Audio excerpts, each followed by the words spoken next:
I know you moved from Chicago, but did you see any of these blues guys play throughout the years? Yeah, I saw Hooker. I got to sit in with Muddy Waters at the Vocals Club in Denver when I was 16 playing harmonica. Uh huh. Uh huh. I've seen Junior Wells. I've been on stage with Buddy Guy, and I've seen a lot of people. Yeah. Yeah.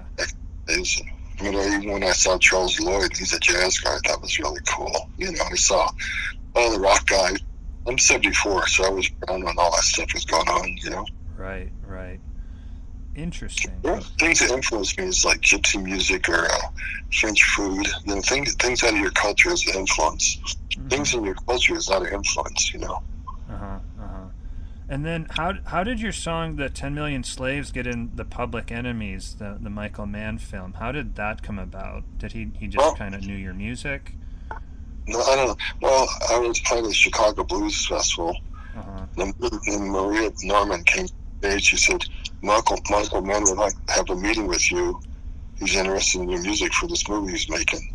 So at the time, I didn't know who Michael Mann was, but then I realized later that he did Miami Vice. Realize who he was. I had to Google. Oh, that's that guy. Okay, I love that Miami Vice. And I met him at a pub in Chicago. And he told me, that he really liked that song and another song. So he used 2 songs in that movie. Cool. And then, can you talk about your blues in schools program, writing the blues? Yeah, something my wife thought of, wife Carol, and just when their kids were little, I go in the classroom and get them to learn how to write a blues song. Writing the blues, singing the blues. I said everybody's got the blues, And I did it all over there. Did it in Turkey. I've done it in Canada. I've done it in Washington, Colorado. A lot of public schools. I used to do it 3 or 4 a year.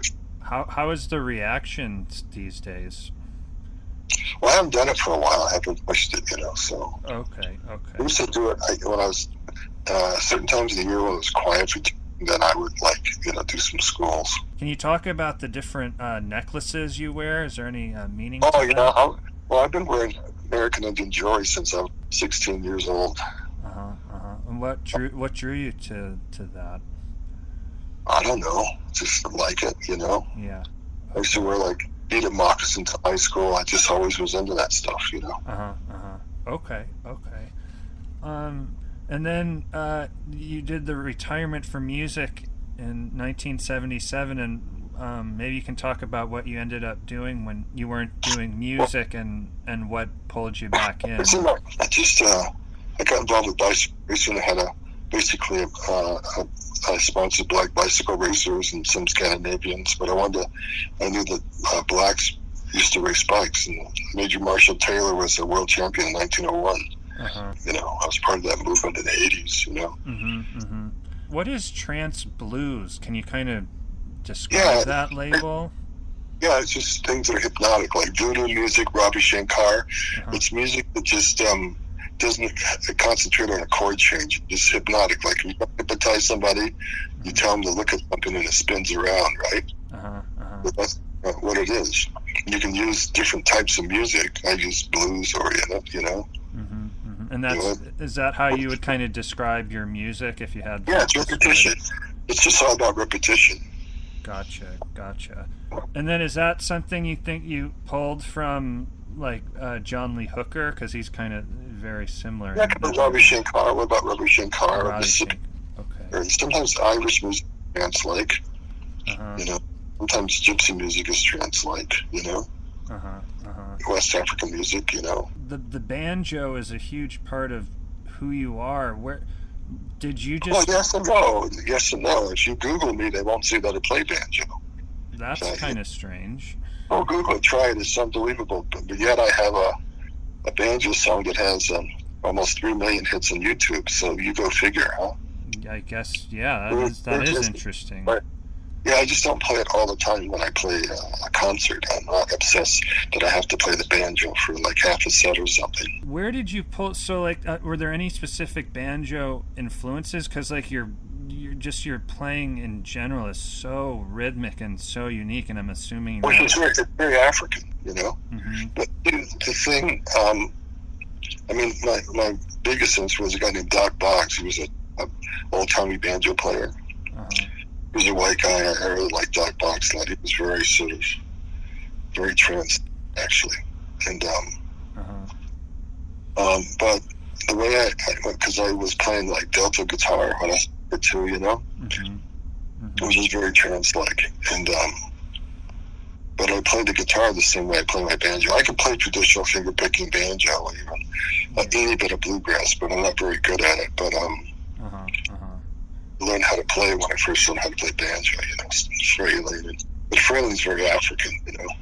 Yeah. And then what's your kind of songwriting process like? Is it like, are you pretty quick with stuff? Does it just flow through you, or do you kind of take your time? It comes to me one day. It's just either I'm practicing or I'm driving down the highway, and a song comes to me, you know.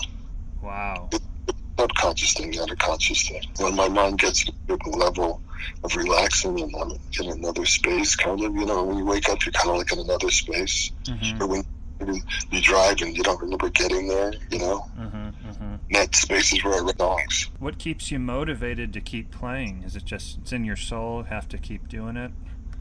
Well, sometimes during the pandemic, I didn't pick up an instrument for 6 months. Wow.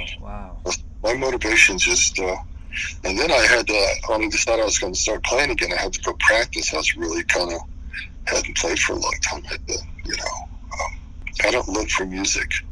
I look for other things. I'm not the person that has to play my guitar 5 hours a day or something. I'm not obsessed with that. Gotcha. I just play it. And maybe that's what keeps me fresh. I hire people that play guitar 5 hours a day. That's the way to do it. What? That's the way to do it. That's awesome. What's next for you? Future plans? I don't know. I don't know. I'm getting old, and I'm trying to concentrate on some other things. We'll just see what happens, you know. Gotcha. Well, I did the photograph on the cover. That's kind of like the eye thing. That's kind of like my artwork, you know.